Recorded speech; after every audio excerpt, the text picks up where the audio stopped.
3, 2, 1. Selamat pagi semuanya, umat Tuhan yang terkasih. Pada pagi hari ini ada sebuah kenangan yang menarik ketika Paroki Santo Yosef mengingat kembali peristiwa 1 tahun yang lalu, yakni peristiwa peresmian gereja Paroki Santo Yosef yang selama 3 tahun dibangun untuk menggantikan gereja yang lama yang memang sudah dalam kondisi yang tidak memadai lagi. Sebuah peristiwa penting mengiringi dinamika umat Paroki Santo Yosef selama hampir 50 tahun. Dinamika yang terus dipenuhi dengan begitu banyak pembaharuan yang pada intinya upaya untuk menjadikan paroki ini sebagai tempat di mana umat mengekspresikan imannya dari berbagai macam kalangan, mulai dari anak-anak, remaja, kaum muda, para orang tua, kelompok-kelompok kategorial, semuanya berupaya untuk mengekspresikan imannya dengan caranya masing-masing yang tentu dibangun dalam persekutuan di Paroki Santo Yosef ini. Peristiwa pemberkatan gereja yang lalu memang menjadi sebuah momen puncak ketika 3 tahun sebelumnya dicanangkan tema pembaharuan bagi Paroki Santo Yosef. Bukan hanya bangunan gedung yang diperbaharui, tetapi pembangunan jemaat itu yang dibutuhkan dan juga harus dilakukan. Dan upaya-upaya itu terjadi dan dilakukan di paroki ini. 1 tahun berjalannya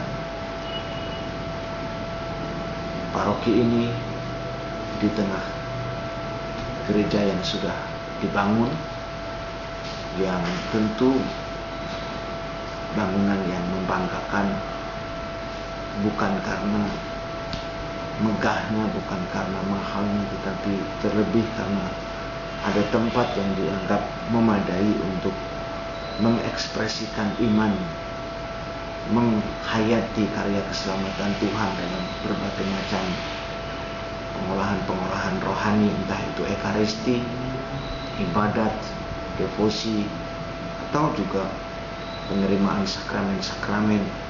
Semua dihayati sebagai umat Tuhan, dan sebagai umat yang beriman tentu iman itu perlu diekspresikan dan diharapkan menjadi iman itu menjadi berarti dalam membangun hidup secara lebih luas lagi di tengah-tengah keluarga, lingkungan maupun masyarakat.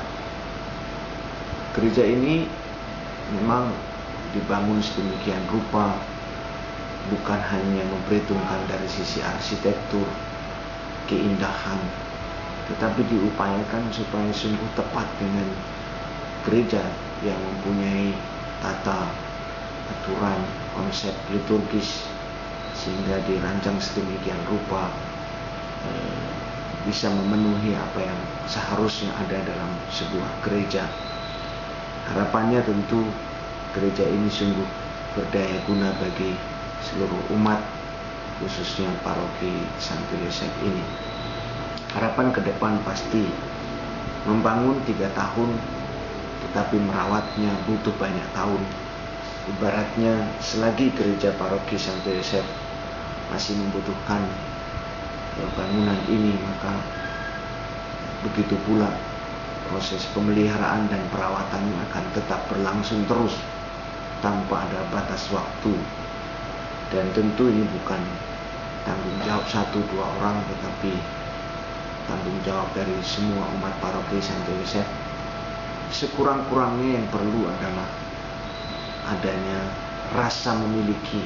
Ini yang harus dikembangkan, rasa memiliki terhadap gereja ini kepada anak-anak, mulai dibina, mulai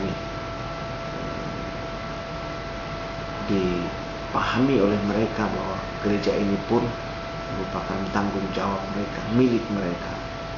Pada remaja dan kaum muda juga sudah membutuhkan sebuah pemahaman dan pengertian bahwa gereja ini adalah milik mereka juga, tempat mereka mengekspresikan imannya. Bagi para orang tua tentu juga menjadi sebuah kesempatan untuk memberikan contoh dan teladan bagaimana rasa memiliki terhadap gereja itu diwujudkan lewat ikut bertanggung jawab memelihara, menjaga kebersihan, lalu ya dengan caranya masing-masing mungkin bisa ikut bertanggung jawab terhadap gereja ini sehingga menjadi tempat yang layak untuk selalu berguna bagi umat pada umumnya. Tentu panggilan bertanggung jawab terhadap gereja ini tidak pernah berhenti untuk disuarakan, karena memang untuk saat-saat sekarang hal itu perlu, mengingat kesadaran untuk sampai pada rasa memiliki terhadap gereja itu memang masih perlu ditumbuhkan di paroki Santo Yosef ini pada khususnya. Tentu terima kasih pada banyak pihak yang telah terlibat, seluruh umat paroki Santo Yosef, kelompok-kelompok kategorial, para pengurus lingkungan, pengurus wilayah, dan banyak pihak yang entah itu ada di dalam struktur maupun tidak, tetapi terus bahu-membahu membangun paroki ini sehingga menjadi paroki yang hidup. Harapannya tuntutan dari sinode bisa kita wujudkan di tahun 2012 ini menjadi gereja yang mandiri, gereja yang dewasa, gereja yang misioner, gereja yang berdaya pikat, gereja yang akhirnya menjadi sungguh tanda kehadiran kerajaan Allah di dunia ini. Sekian saja komentar saya pada peringatan 1 tahun berdirinya gedung gereja paroki Santo Yosef yang baru ini. Tuhan memberkati.